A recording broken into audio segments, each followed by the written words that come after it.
நான் ஒரு MBA degree முடிச்சுட்டு எனக்கு ஜாபே கிடைக்கல, இல்லை இனிமேல் தான் எம்பிஏ டிகிரி முடிச்சுட்டு பட் கொஞ்சம் ஹை சேலரியோட ஜாப்க்கு போகணும் அந்த மாதிரி ஆசைப்பட்றேன். நம்ம என்ன பண்ணலாம்? முக்கியமாக கவர்மெண்ட் ஜாப் பொறுத்தவரையும் எம்பிஏ முடித்தவங்களுக்கு ஹை சேலரி கிடைக்கக்கூடிய கவர்மெண்ட் ஜாப்க்கு நம்ம என்னென்ன பண்ணலாம் அப்படிங்கிறத இந்த 1 minute கடகடன் வந்து பார்க்கலாம். ஃபஸ்ட்டு வந்து பார்த்தோம் அப்படின்னா பிஎஸ்யூ கம்பெனி வந்து இங்கே ட்ரை பண்ணி பார்க்கலாம். நிறைய ஸ்டூடெண்ட்ஸ் பிஎஸ்யூ கம்பெனி வந்து ட்ரை பண்ணுறதில்ல. பிஎஸ்யூ அப்படின்னா பப்ளிக் செக்டர் அண்டர்டேக்கிங் கம்பெனி அப்படிம்பாங்க.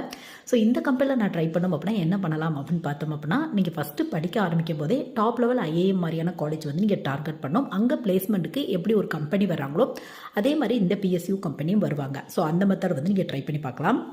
இல்லைப்பா நான் படித்ததே ஒரு ஆவரேஜான காலேஜில் தான் படித்தேன், நான் என்ன பண்ணலாம் அந்த மாதிரி கேட்டிங்க அப்படின்னா, நீங்கள் வந்து யூஜிசி நெட் எக்ஸாம் வந்து ட்ரை பண்ணி பார்க்கலாம். உங்களுக்கு கேட் எக்ஸாமுக்கு எலிஜிபிள் இல்லை, பட் யூஜிசி நெட்டுக்கு எலிஜிபிள் இருக்குது. ஸோ இந்த எக்ஸாம்லாம் ஓரளவு நல்ல மார்க் வச்சுருக்கீங்க அப்படின்னா ஒரு சில பிஎஸ்யூ கம்பெனியில் மேனேஜ்மெண்ட் ட்ரெயினி போஸ்டிங்லாம் வந்து போடுவாங்க. ஸோ இது மட்டும் இல்லாமல் பேங்க் ரெலவெண்ட்டான HR officer, marketing officer, nursery manager